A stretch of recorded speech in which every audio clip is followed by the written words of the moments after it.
8장 말씀을 들어갑니다. 민수기 8장은 내용상 민수기 7장에 이어지는 것입니다. 그 8장의 구조는 1절에서 4절은 성소 안에 등대의 불을 밝히는 규례에 대한 말씀입니다. 그리고 5절에서 13절은 성소의 업무를 위해 특별히 소환받은 레위인들을 정결케 하는 예식에 대해 말씀합니다. 그리고 14절에서 22절은 성막 봉사에 레위인이 선택된 이유가 무엇인지, 그리고 그들이 무슨 일을 하는지에 대해 설명합니다. 그리고 23절에서 26절은 레위인의 봉사 기간에 대해 설명합니다. 오늘은 이 중에서 1절에서 4절 성소 안에 등불을 밝히는 방법에 대한 말씀을 살펴보고자 합니다. 자, 1절에서 3절 말씀입니다. 1절을 보십시오. 여호와께서 또 모세에게 말씀하여 이르시되. 여러분, 이 말씀은 레위기와 민수기, 그리고 이제 출애굽기, 레위기, 민수기에서 이 말씀이 나올 때마다 새로운 규례가 시작된다는 것을 의미합니다. 이는 또 다른 새로운 지시사항이 시작된다는 것을 의미하는 말씀으로 성소의 등불에 대한 규례가 하나님이 친히 명하신 말씀이라는 것을 의미합니다. 성막의 기구 중에서 제단과 등대에 대한 내용은 여러 곳에서 반복됩니다. 성막의 기구들이 다 중요하지만 그 중에서도 특별히 여러 곳에서 반복되는 것들은 바로 제단과 등대입니다. 이것은 성막의 기구들이 다 중요하지만 그 중에서도 이 두 가지는 특히 중요하다는 것을 나타내고 있습니다. 그 중에 오늘 말씀은 그 중에 등대에 대한 내용은 출애굽기 25장, 출애굽기 37장, 40장, 그리고 레위기에서도 나오고 민수기에서도 반복되고 있습니다. 오늘 본문은 등대의 불을 밝히는 법에 대해서 말씀하시는데, 이에 대한 순종으로 대제사장 아론이 처음으로 불을 밝힌 것에 대해 기록하고 있습니다. 자, 2절 말씀을 보십시오. 아론에게 말하여 이르라. 2절 말씀을 다시 보여주세요. 그냥 그대로 주세요. 2절, 하나님은 성소 안에 등불을 밝히는 일을 바로 아론에게 맡기셨습니다. 그런데 그 등불을 밝히는 것에는 아무렇게나 하는 것이 아니라 하나님이 정해주신 방법이 있었습니다. 첫 번째는 등대의 불을 밝히는 것은 마치 번제와 같이 하나님 앞에 향기로운 제사였습니다. 2절 말씀에 켤 때에는 이라는 단어는 빼하 알로테카입니다. 이 말은 켜서 올려드릴 때에는 이라는 뜻입니다. 그 원형이 올라입니다. 여러분, 올라라는 단어 들어보셨습니까? 올라 어디서 나옵니까? 올레가 아니라 올라. 올라는 히브리어로 올라가다 이런 뜻입니다. 낮은 곳에서 높은 곳을 향해서 올라가다. 한국말과 비슷하죠? 그래서 5대 제사 중에서 올라라는 이름을 가진 제사가 있습니다. 뭘까요? 5대 제사 중에서 올라가는 기능을 올라가야 하는 제사가 있어요. 아니요. 5대 제사 중에서.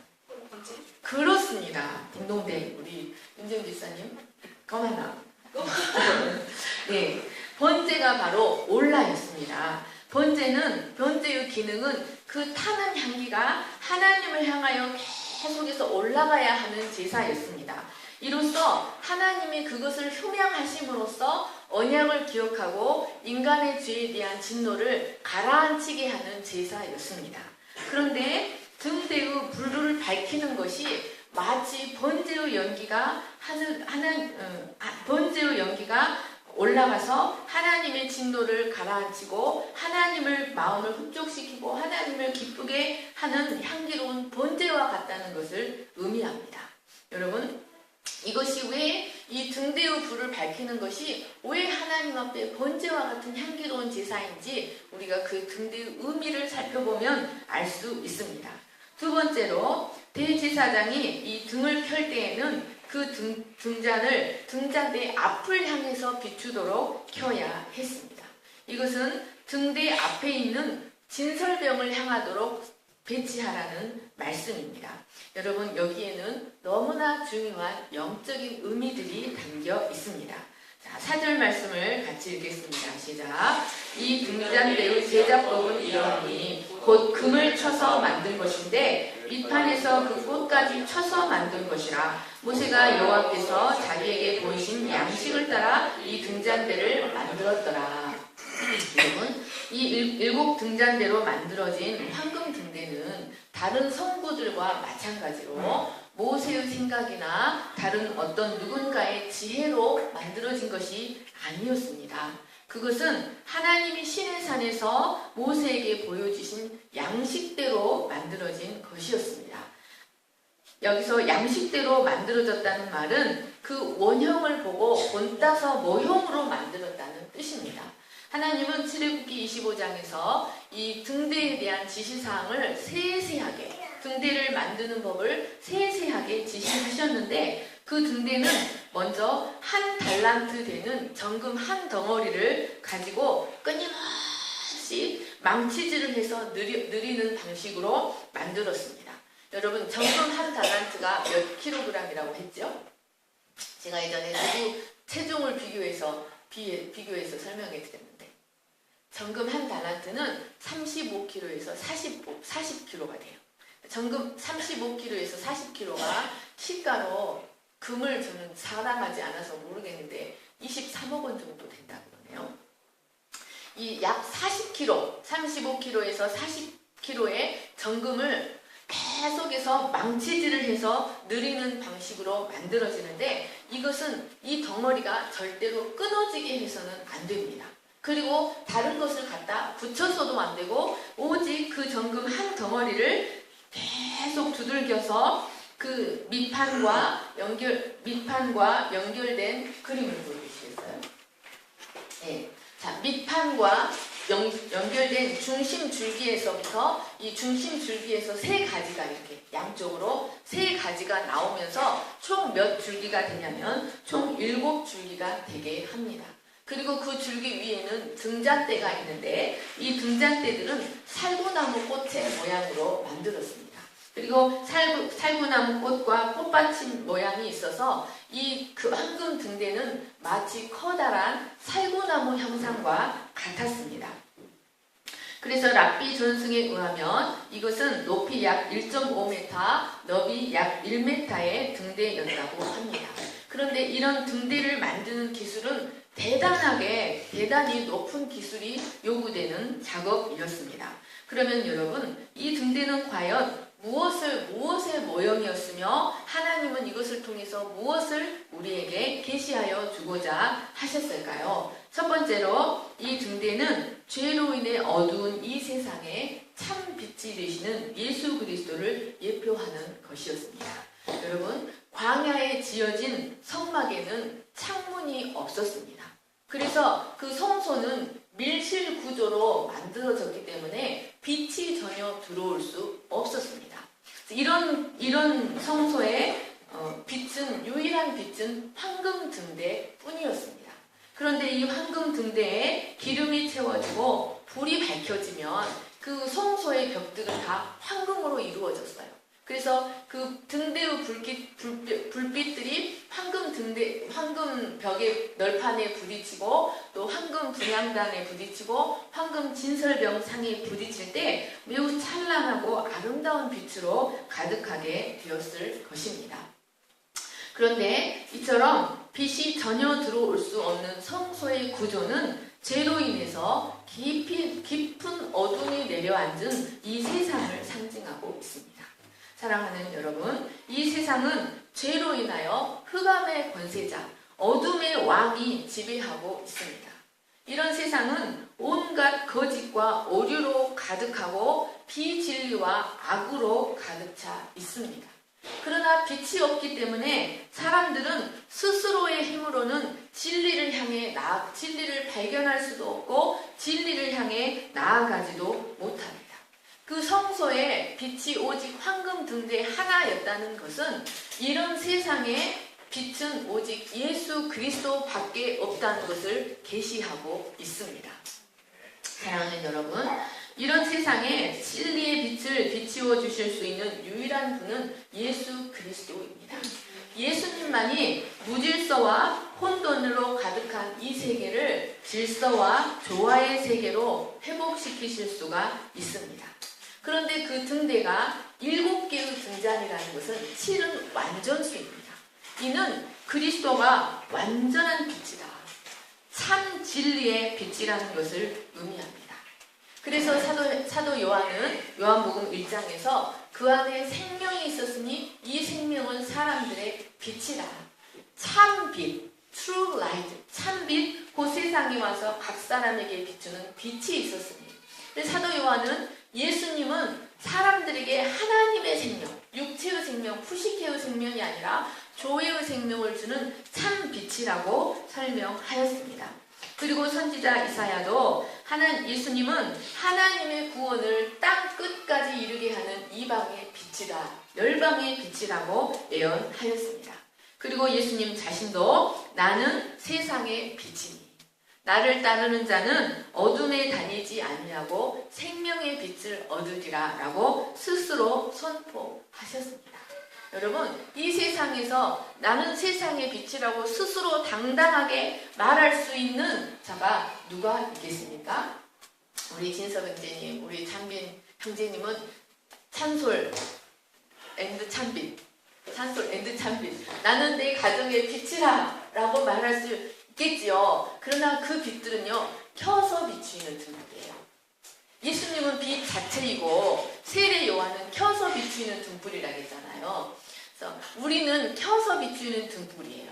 참 빛 자체는 예수님밖에 없습니다.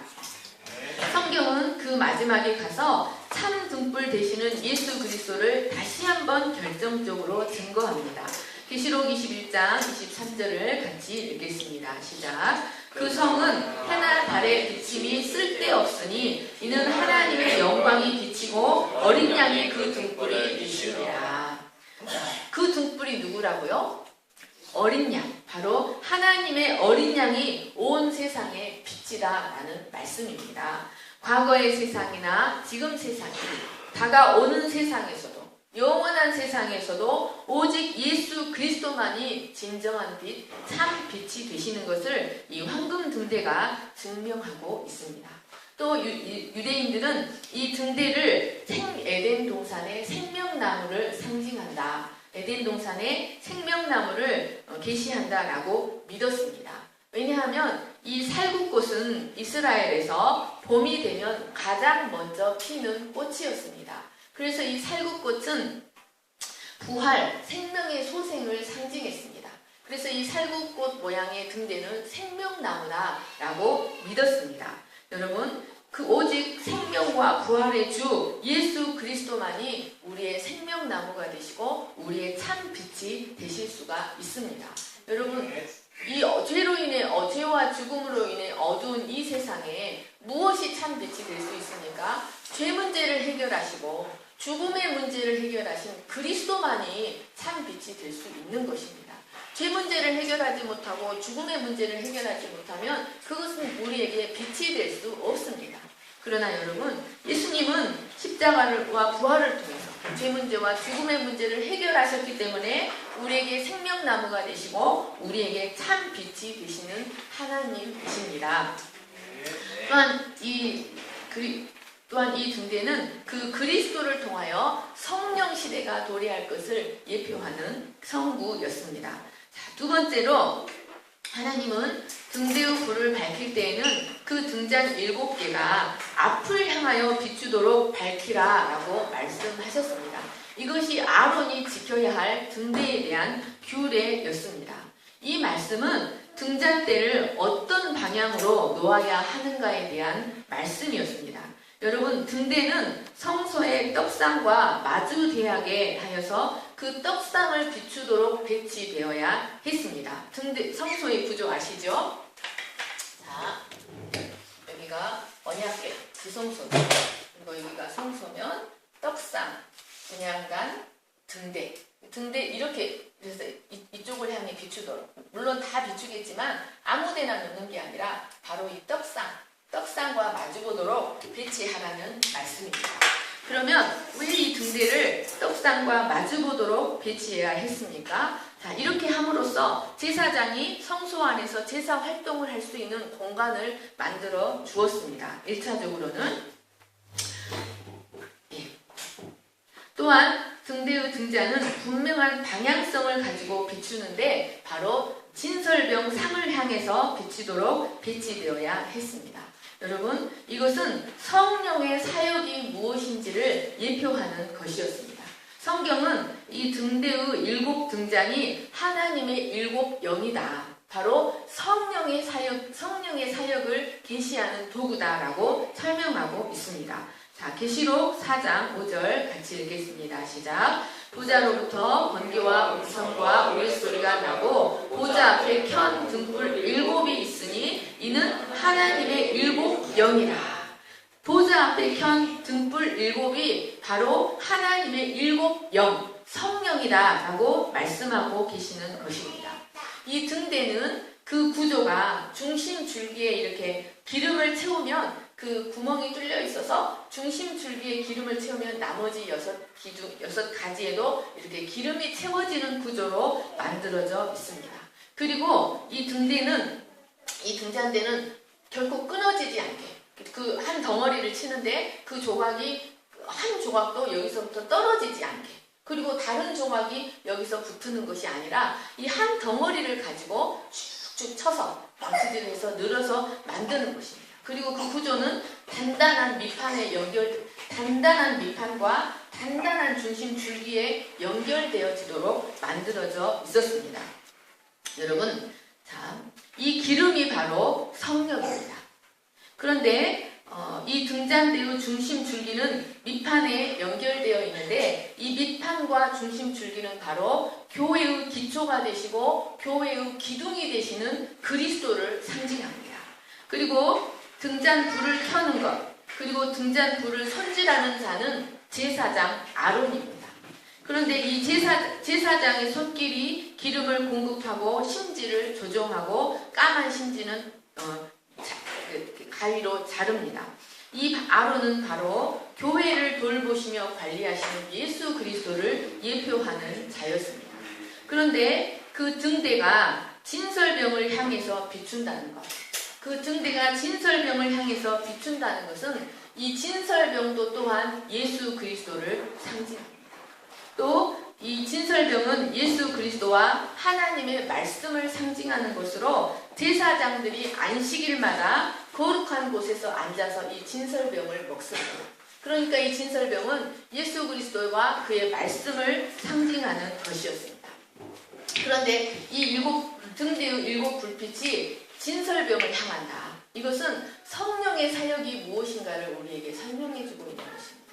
성령의 불빛은 누구를 밝혀주는가? 바로 예수 그리스도를 밝혀주는 사역이 성령의 사역이라는 말씀입니다.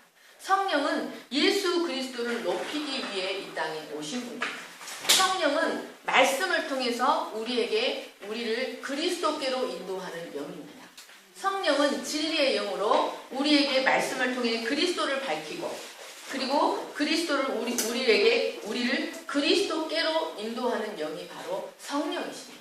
그런데 요한복음 16장 13절 같이 읽겠습니다. 시작.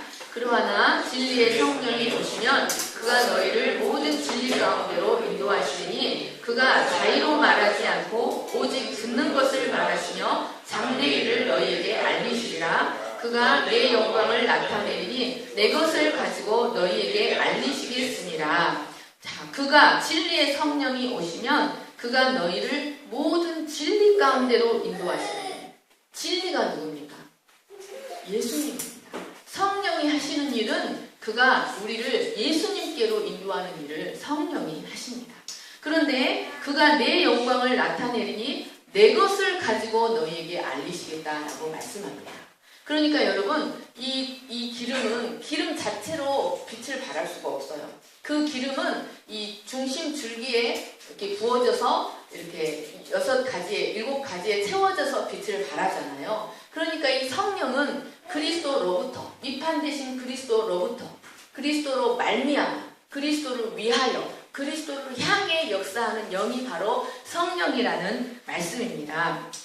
그러므로 사랑하는 여러분, 성령의 도우심이 없으면, 성령이 우리에게 조명하여 주지 아니하면 그 누구도, 비록 성경을 읽는다 할지라도 성령이 우리에게 조명하여 주지 아니하면 우리는 그리스도를 밝히 알 수가 없습니다. 그러니까 여러분, 성경을 100번, 1000번 읽었는데도 그리스도가 누군지 모르는 사람이 있을 수도 있어요. 여러분, 그러나 우리가 성경을 겸손한 마음으로 읽을 때 성령이 우리의 스승 되셔서 진리를 가르치시니 그 말씀 한 절 한 절이 바로 예수 그리스도라는 것을 깨닫게 하시는 일이 바로 성령의 사역이라는 것을 이 등대가 가르쳐주고 있습니다. 또한 등대는 등대 좌편에 배치된 분향단을 비추어 줍니다. 그래서 지사장들이 분향단 사역을 할 때 도움을 받을 수 있었습니다. 이 분향단은 예수 그리스도의 사역과 동시에 성도들의 기도를 상징합니다. 등대의 불빛이 분향단을 비춘다는 것은 성령이 우리로 하여금 기도하는 의지를 갖도록 도와주고, 또한 기도할 때 우리를 돕는 영이다. 기도할 때 하나님의 뜻대로 기도하도록 돕는 영이 성령이다.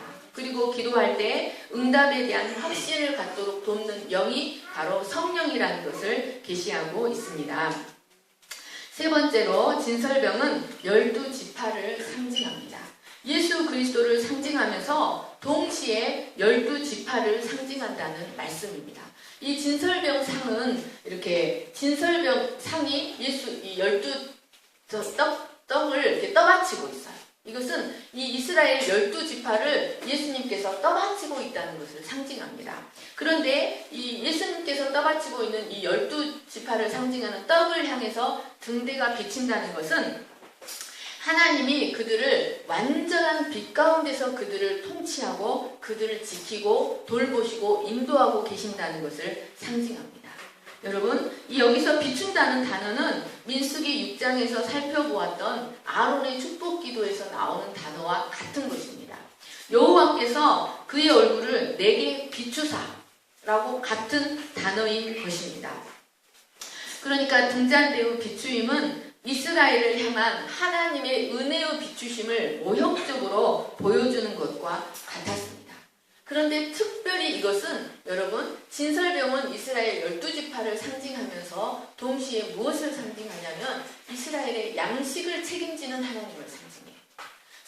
이 진설병 상은 이렇게 관 모양으로 이렇게 상 다리가 있고요. 12덩어리 이렇게 놓는데 한 덩어리 한 덩어리 한 덩어리, 이 한 덩어리가 10분의 2 에바로 만들어졌어요. 그런데 광야에서 성인 일일 양식 하루 만나 양이 얼마였냐면 10분의 1 에바예요. 하루 양식이에요. 그런데 10분의 2 에바는 언제 에바냐면 금요일에 에바예요. 그러니까 10분의 2 에바로 한 덩어리가 만들어지고 한쪽에 이름이 딱 새겨져요. 이스라엘 각 지파에 이름이 새겨집니다. 그러니까 10분의 2 에바는 그 다음 토요일 날 만나를 주우러 갈 필요가 없는 거예요. 그러니까 이 진설병은 이스라엘의 양식을 책임져 주시는 하나님을 상징하고 있는 것입니다. 여러분, 등대의 등불이 그 진설병을 향하도록 비춘다는 것은 하나님의 은혜의 얼굴빛이 이스라엘을 향하고 있는데, 완전한 빛이 향하고 있는데 특별히 그들의 양식과 필요를 향하고 있다는 것을 가르쳐줍니다. 하나님은 이스라엘의 양식을 책임져 주시고 그들을 비춰주시되 그들의 양식을 책임져 주시고 그들의 필요를 채워주시는 하나님이십니다. 여러분, 이 말씀은 광야 여정을 앞두고 있는 이스라엘에게 너무나 큰 소망이 되었을 것입니다. 그리고 이스라엘 12지휘관이 했던 것처럼 하나님을 향한 온전한 헌신을 다짐하였을 것입니다. 실제로 하나님은 광야 40년 동안 매일 만나를 내려주심으로 이스라엘의 양식을 책임져 주시고, 또 물이 없을 때 반석에서 물을 내어주시며 그들의 필요를 채워주셨습니다. 여러분, 이 등대의 7빛은 하나님의 택한 백성인 우리를 완전하게 통치하고 계신다. 완전한 빛으로 우리를 인도하고 계신다는 것을 상징하고 있습니다. 여러분, 이 말씀이 어디 뒤에 따라 나옵니까? 이 제사 12지휘관들의 제단의 헌신의 말씀에 뒤따라 나오고 있습니다. 그러니까 여러분, 우리는 우리대로의 헌신을 하고 하나님은 하나님대로의 헌신을 하는 겁니다. 우리는 하나님께 온전한 헌신을 하고 하나님도 우리에게 온전한 헌신을 하시는 분이라는 것을 기억하시기를 간절히 축원합니다. 자, 네 번째로 이 등대는 여러분 성경은 후대의 믿음을 위해서 기록되었어요. 성경은 후대의 믿음을 위해서 후대들에게 영적인 원리와 저를 보세요. 로이 보지 마시고 저를 보세요. 로이 보러 안 왔잖아요. 저를 보세요. 자, 성경은 후대의 믿음을 위해서 기록된 거예요. 그래서 후대들에게 믿음의 원리, 영적인 원리를 가르치기 위해서 기록되었기 때문에 이것이 반드시 시간 순서로 기록되지 않았습니다. 성경은 시간 순서로 기록된 것이 아니라 논리적인 필요를 따라서 논리적인 순서로 기록되었어요. 그래서 이 등대에 대한 규례는 12지휘관들이 제단의 봉헌물을 바친 것보다 훨씬 이전의 일이에요. 시간적으로. 그리고 레위인들의 정결 예식보다 훨씬 이전에 기록된 일이에요. 그런데 모세는 성경을 기록하면서 이 레위인들의 헌신에 대한 지도자들의 헌신에 대한 말씀과 레위인들의 헌신에 대한 말씀 사이에 이 말씀을 기록하고 있습니다. 집사님, 로이 좀 데리고 와서 내가 헷갈려. 죄송해요. 로이 뒤로 가. 예. 그러면 하나님은 왜 모세를 통해서 왜 이 두 말씀 사이에 이 말씀을 기록하도록 하셨을까요? 그것은 이 등대에 대한 규례는 바로 레위인들을 지향하고 있는 말씀입니다. 그러니까 여러분, 이 등대에 대한 말씀은 앞으로 성소에 바쳐지기 위해서 하나님 앞에서 소환당한 이스라엘 레위인들이 이스라엘 공동체 안에서 어떤 역할을 할 것인가를 계시하고 있는 말씀입니다. 그러니까 여러분, 이 등대는 앞으로 이스라엘 공동체 안에서 하나님께 소환당한 레위인들이 하나님의 등불로서의 역할을 하게 될 것이라는 사실을 계시하고 있습니다. 그런데 그러니까 이 등불 규례는 레위인의 정결식, 자 5절부터는 레위인의 정결식에 대한 이야기가 나오는데 이 레위인의 정결식의 서론과 같은 이야기였던 것입니다. 자, 그래서 앞으로 이 레위인들이 이스라엘 공동체 안에서 하나님의 빛으로서의 사역을 하게 될 것이라는 사실을 암시하고 있는 말씀입니다. 그래서 레위인들은 이스라엘 공동체 안에서 하나님 나라의 이상을 실현하는 그 사명자들로 사역을 감당하게 될 것을 계시하고 있습니다.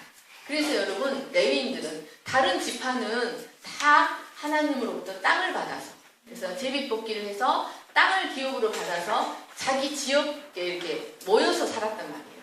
그런데 레위인들은 자기 지역에 모여서 살지 못하고 이스라엘 12지파, 이제 자기를 뺀 에브라임과 므낫세, 그래서 12지파를 만든 그 12지파에 흩어져서 살았어요.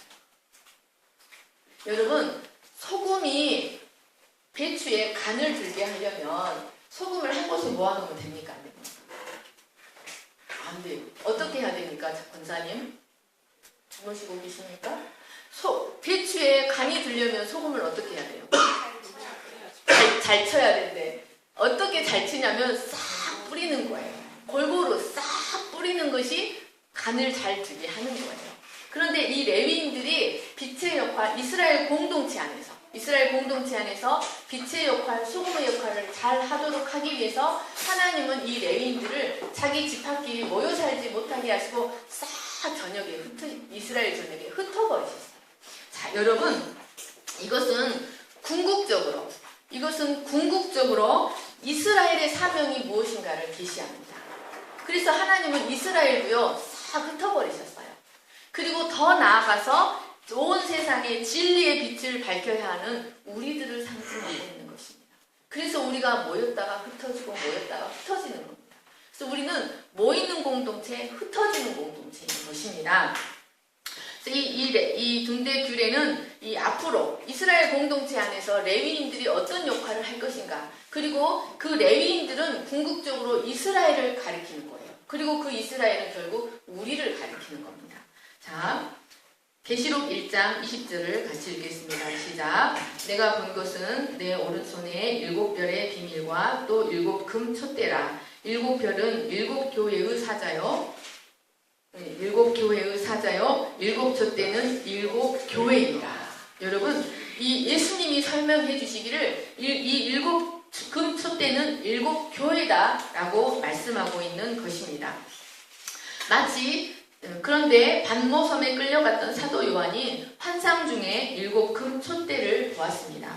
그런데 마치 구약의 금 촛대를 대제사장이 아침 저녁으로 관리했던 것처럼 이 금 촛대 사이를 누가 거닐고 계셨냐면 예수님께서 제사장의 옷을 입고 발에 끌리는 옷을 입고 허리에 금띠를 띠고 그 금 촛대 사이를 거닐고 계셨습니다. 이것은 교회를 관리하시는 분이 바로 예수님이라는 것을 설명하고 있습니다. 그리고 이 7금 촛대는 바로 이 세상에 진리의 빛을 밝혀야 하는 하나님의 교회를 상징하고 있습니다. 사랑하는 여러분, 죄로 어두워진 이 세상을 누가 무엇으로 밝게 비출 수가 있겠습니까? 죄로 어두워진 이 세상을 그 누가 그 무엇을 가지고 밝게 비출 수가 있겠습니까? 오직 죄의 문제와 죽음의 문제를 해결하신 예수 그리스도의 복음을 가진 교회밖에 없다는 것을 기억하시기를 간절히 축원합니다. 사망을 삼키고 이기신 그리스도의 복음을 가진 교회밖에는 없습니다. 그래서 그 유명한 프란시스 셰퍼는 기독교 최후의 변증은 바로 교회다. 하나님의 최후의 변증은 바로 교회라고 하였습니다. 교회는 이 세상을 향해 복음의 빛을 발해야 하는 하나님의 등불입니다. 이것이 바로 이 땅에 교회가 존재하는 이유입니다. 여러분, 우리가 존재하는 이유가 바로 이것입니다. 그런데 우리가 빛의 역할, 소금의 역할을 잘 감당하지 못하면 예수님이 뭐라고 했어요? 짠맛을 내지 못하는 소금은 무슨 용도로 쓰이냐면요. 성전에서, 이제 헤롯 성전에서 길에 뿌려요. 미끈미끈한 길에 소금을 뿌려요. 짠맛을 내지 못하는 소금이 있어요. 그 소금을 미끈미끈한 길에 뿌리는 거예요. 왜 뿌리냐면 넘어지지 않게 뿌리는 거예요. 그 소금은 밟히는 용도예요. 여러분, 짠맛을 내지 못하는 소금은 길에 던져져서 밟힐 수밖에 없습니다. 자, 이사야 60장 2절, 마태복음 5장 같이 읽겠습니다. 시작. 일어나라, 빛을 발하라. 이는 내 빛이 이르렀고 여호와의 영광이 내 위에 임하였음이니라. 보라, 어둠이 땅을 덮을 것이며 캄캄함이 만민을 가리려니와 오직 여호와께서 내 위에 임하실 것이며 그의 영광이 내 위에 나타나리니 나라들은 내 빛으로 왕들을 비치는 내 광명으로 나아오리라. 너희는 세상의 빛이라. 산 위에 있는 동네가 숨겨지지 못할 것이로 사람이 등불을 켜서 말 아래에 두지 아니하고 등경 위에 두나니 이러므로 집안 모든 사람에게 비치느니라. 이같이 너희 빛이 사람 앞에 비치게 하여 그들로 너희 착한 행실을 보고 하늘에 계신 너희 아버지께 영광을 돌리게 하라. 여러분, 이 마태복음 5장 말씀은 너희 빛이 사람 앞에 비치게 하여, 그러니까 이 등잔대 앞으로 비치게 하라는 말씀과 같은 말씀입니다. 여러분, 여러분이 빛이 되기 위해서 부름받으셨다는 사실을 기억하시기를 간절히 축원합니다. 그러면 여러분, 우리는 어떻게 하면 이 땅에 흩어져 빛과 소금의 사명을 감당하도록 이 부름받은 신약의 레위인들인 우리는 어떻게 하면 이 빛의 사명을 감당할 수가 있을까요? 여러분, 이 4절 말씀에 등대의 제조 방법은 교회가 어떻게 빛을 발할 수 있는지를 가르쳐 줍니다. 우리가 하나님의 등불이 될 수 있는 방법이 무엇인지를 우리에게 계시하여 주고 있습니다. 자, 첫 번째로 여러분, 등대는 정금 1달란트를 아주 공교한 기술로 쳐서 늘여서 만든다고 했습니다. 그것은 결코 끊어져서도 안 되고 다른 것을 갖다 붙여서도 안 되었습니다. 이것은 교회론을 설명하고 있습니다. 여러분 등대도 다른 것을 붙여서 만들거나 떨어져서는 안 되는 것처럼 그런 것이 또 있어요. 은나팔을 만들 때도 한 덩어리를 가지고 쳐서 늘여서 만들어요. 그리고 또 있어요. 대제사장의 속옷도 한 덩어리를 가지고 만든 것이지 조각을 갖다 붙여서 만드는 게 아니에요. 대제사장의 속옷은 한 덩어리를 머리에 구멍만 내서 만드는 거예요. 그래서 호지 아니하고 이렇게 나와요. 여러분 이것은 교회론을 설명하고 있습니다. 교회론. 자, 히브리서 2장 11절 같이 읽겠습니다. 시작.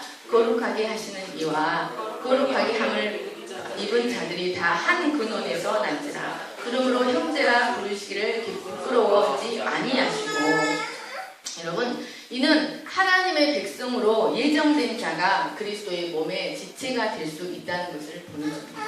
그리고 하나님의 예정된 백성은 하나님이 반드시 찾아내셔서 자기 백성으로 만드신다는 것을 알려주고 있습니다. 하나님은 자기 백성을 찾아서 그리스도의 몸된 교회의 일원이 되게 하십니다. 마치 등대의 밑판과 줄기에서 나온 가지들이 빛을 발했듯이 우리가 세상에 빛이 될 수 있는 비결은 바로 그리스도에게 연합되어 있는 것입니다. 목사님 좀 데리고 들어가실래요? 오늘 왜 이렇게 비 오니까 비 와서 날고지하네. 왜 들어가? 그냥 놀아라. 네, 사랑하는 여러분, 자, 그래도 저를 보시기 바랍니다. 자, 여러분, 우리가 세상에 빛이 될 수 있는 비결 첫 번째는 우리가 그리스도에게 연합되어 있는 것입니다. 그리스도에게 연합되어 있지 않는 자는 아무리 해도 빛이 될 수 없습니다. 여러분, 그리스도에게 연합되어야만 우리가 세상에 빛이 될 수 있습니다. 두 번째로 우리가 빛이 될 수 있는 비결 두 번째는 고난입니다. 등대는 정금 한 달란트를 계속해서 망치질을 해서 쳐서 늘여서 만듭니다. 영어 성경에 보면 햄머라고 나와 있어요. 햄머가 뭐예요? 망치. 계속해서 이 등대는 망치질을 해서 만든다는 말씀입니다. 여러분, 이것은 정금 한 달란트는 그 자체로도 아주 귀한 재료입니다. 그런데 그것을 망치질을 하면 더 귀한 재료가 됩니다. 제가 TV에서 이렇게 봤는데 그 망치질을 하더라고요. 그 세공하는 사람들이 계속 이렇게 망치질을 하니까 이렇게 뭘 만들 수 있는 도구가 되더라고요. 이 금입. 여러분, 이 정금 한 달란트는 그 자체로도 귀한 것인데 두들김을 통해서 더욱 귀하고 값진 재료가 된다는 것입니다. 여러분, 이것은 그리스도가 고난을 통해서 영광 받으신다는 것을 예표하는 것이었습니다. 히브리서 2장 9절 말씀을 보겠습니다. 시작. 오직 우리가 천사들보다 잠시 동안 못하게 하심을 입은 자 곧 죽음의 고난 받으심으로 말미암아 영광과 존귀로 관을 쓰신 예수를 보니 이를 행하심은 하나님의 은혜로 말미암아 모든 사람을 위하여 죽음을 맛보려 하십니다. 그러므로 만물이 그를 위하고 또한 그로 말미암으니가 많은 아들들을 이끌어 영광에 들어가게 하시는 일에 그들의 구원의 창시자를 고난을 통하여 온전하게 하심이 합당하도다. 여러분, 왜 예수님께서 고난을 통해서 영광을 받으셨습니까? 그것은 우리의 죄 문제를 해결하기 위해서, 그리스도는 우리의 죄 문제를 해결하기 위해서 고난을 통해서 하나님의 진노를 해결하셨습니다. 그러니까 하나님의 교회는 그리스도의 고난을 통해 탄생했습니다. 뿐만 아니라 여러분, 그리스도의 고난은 또한 무엇을 예표하냐? 그에게 속한 성도들도 고난을 통해서 영광에 이르게 한다는 것을 예표하고 있습니다.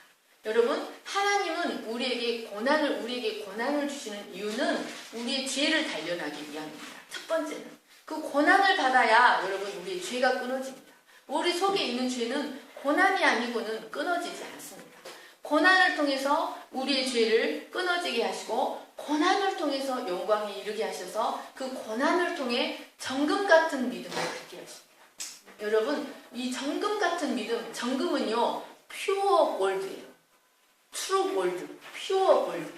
퓨어 골드는 언제 생기냐면 연단을 통해서 생깁니다. 불순물이 없는 정금 같은 믿음은 고난을 통해서 만들어집니다. 여러분, 이 교회가 하나님의 교회로 택함받은 이 세상의 신약의 레위인들로 택함받은 성도가, 그리고 하나님의 등불로 택함받은 이 성도가 어떻게 하면 세상에 빛이 될 수 있습니까? 여러분, 고난을 통해서 정금 같은 믿음을 소유할 때 그 믿음이 빛을 발하는 것입니다. 정금 같은 믿음이 세상에 빛이 된다는 것을 기억하시기를 간절히 축원합니다. 왜냐하면 그 믿음이 진리의 빛을 비추기 때문에, 그 믿음이 우리는 세상에 무엇으로 빛을 비추냐면, 여러분, 우리는 세상에 생명을 주는 자예요. 하나님의 생명을 주는 자, 진리를 주는 자. 그래서 하나님은 이것을 고난을 통해서 우리 안에 정금 같은 믿음을 갖게 하시고, 고난을 통해 그 정금 같은 믿음으로 세상을 이기는 자들이 되게 하십니다. 자, 세 번째로, 이제 말씀의 마지막입니다. 세 번째로, 이 등대는 그 중심 줄기에 감람유를 공급하면 나머지 6가지에 기름이 채워지도록 설계되었습니다. 등대가 아무리 멋지게 만들어졌다 할지라도 기름이 없으면 빛을 낼 수가 없습니다. 이 감람유는 바로 성령을 상징합니다. 여러분, 그리스도도 이 땅에서 사역하실 때 성령의 충만함을 받아서 모든 착한 일을 하시고 그리스도로서의 사역을 감당하셨습니다. 여러분, 그리스도께서도 성령을 힘입어서 사역을 감당하셨다면 우리는 무엇을 힘입어서 이 세상을 이기고 무엇을 힘입어서 이 세상에 빛이 될 수 있겠습니까? 성령입니다. 그래서 우리는 성령으로 충만한 기름 부음을 받아야 온전한 빛을 낼 수가 있습니다. 성령의 도우심이 없으면 생명의 빛, 진리의 빛을 발할 수가 없습니다. 그런데 우리가 언제 어떻게 성령의 충만함을 받을 수 있을까요? 여러분, 말씀을 통해서 성령 충만함을 받을 수 있습니다. 말씀을 통해서. 그래서 성령은 진리의 영이요 말씀의 영입니다. 말씀 속에서 역사하고 말씀과 함께 역사하는 영입니다. 그래서 어떤 분이, 여러분, 이건 좀 이제 말하기 좀 위험한 것일 수도 있는데, 어떤 분이 말씀을 보지 않고 기도만 하는데, 여러분, 그게 사탄적이라는 것을 자기가 기도하는 것을 발견한 거예요. 말씀을 전혀 보지 않고 기도만 막 하는 거예요. 근데 그 기도가 귀신적이라는 것, 그 기도가 사단적이라는 것을 그가 깨닫게 된 거예요. 그러면서 그분이 말씀을 읽기 시작합니다. 사랑하는 여러분, 성령 충만은 말씀 충만, 말씀을 붙잡고 말씀을 암송하고 말씀대로 살고자 할 때 성령 충만을 받을 수 있다는 것을 기억하시기를 간절히 축원합니다. 말씀을 정리하겠습니다. 첫째로, 등대의 불을 켜는 것은, 여러분, 등대의 불을 밝히는 것. 우리가 등대라고 했잖아요. 우리가 등대인데, 등대의 불을 밝히는 것은 하나님이 흠양하실 수 있는, 하나님이 향기롭게 받으실 수 있는 번제와 같은 제사입니다. 그리고 그 등대는 진설병을 향해 비추도록 설계되었습니다. 그것은 세상의 빛 되시는 예수 그리스도. 성소는 밀실구조로 이루어져서 성소의 빛은 등대밖에 없었습니다. 이것은 세상의 유일한 빛은 예수 그리스도다라는 것을 증거합니다. 두 번째로, 성령의 진설병을 향해 비추도록 설계된 것은 성령의 사역이 예수 그리스도를 존귀하게 하는 사역이다. 예수 그리스도로 인도하는 사역이라는 것을 증거합니다. 세 번째로, 이 7개의 등불은 완전한 빛. 그래서 이스라엘을 상징하는 12 진설병. 그래서 하나님이 비춘다는 것은 하나님의 완전한 통치를 상징합니다. 그리고 이 등대 규례는 바로 이제 2부로 나올, 5절부터 나올 레위인들이 하나님의 등불로서의 공동체 안에서 역할을 하게 될 것이다. 그 등불은 바로 이스라엘을 상징하고 바로 우리 자신을 상징합니다. 제가 기도하겠습니다. 사랑과 은혜가 풍성하신 하나님 아버지, 우리는 어둠이었습니다. 우리는 어느 누구에게도 유익을 줄 수 없었고, 어느 누구에게도 진리를 말할 수 없고, 어느 누구에게도 빛을 비출 수 없는 어둠 그 자체였습니다. 죄와 허물에 갇혀서 흑암의 권세자 사단의 지배를 받는 어둠 그 자체였습니다. 이런 우리를 예수 그리스도의 고난을 통하여 생명의 구속을 허락하시고 하나님의 등불을 밝히는, 이 세상에 하나님의 빛을 전하는 등불들이 되게 하여 주셔서 감사합니다.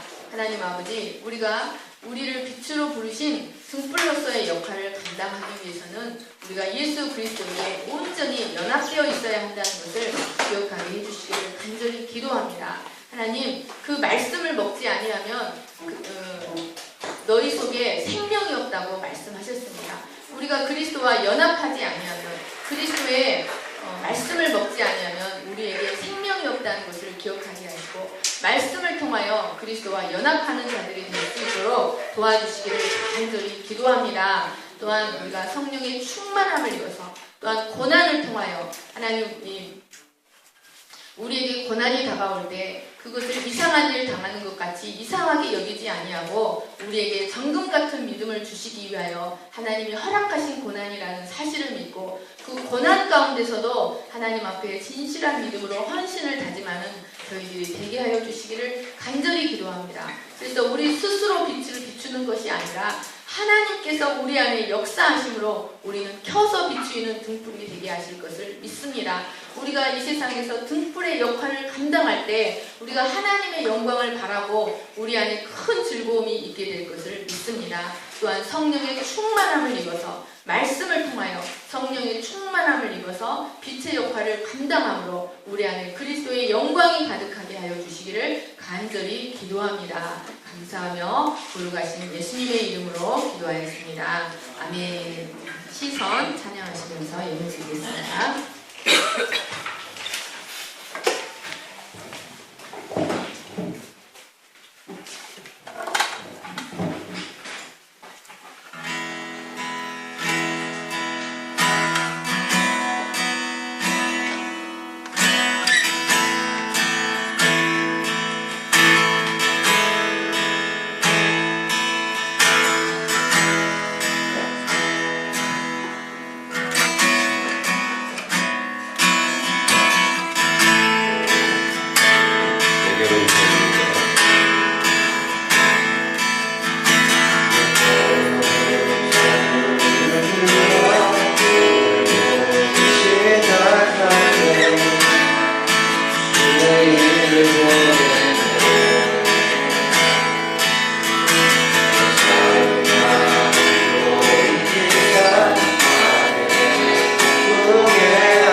우리가 구원받는 것은 그리스도 안에 있는 믿음으로 구원받는 것입니다. 하나님, 우리가 말할 때 그리스도가 말하는 것처럼 말하게 하시고, 우리가 행동할 때 그리스도가 행동하는 것처럼 행동하게 하시고, 우리가 생각할 때에도 그리스도가 생각하는 것처럼 생각하게 하시기를 간절히 기도합니다. 그럴 때 우리가 이 세상을 향해 빛이 될 것을 믿습니다. 우리가 이 세상에 빛이 될 때 우리 안에 하나님의 영광이 가득하여서 하나님, 우리는 결코 수치스러운 존재, 부끄러운 존재가 되지 아니하고 영광의 존재가 될 것을 믿습니다. 하나님, 우리를 수치를 위해 부르지 아니하시고 부끄러움을 위해 부르지 아니하시고 영광을 위해서 부르셨다는 것을 늘 기억하게 하여 주시옵소서. 그러나 하나님, 영광 이전에 우리에게는 고난이 있어야 합니다. 우리의 영은 그리스도와 함께 영광을 받지만 죄로 가득한 우리의 육체는 하나님의 심판을 받아야 합니다.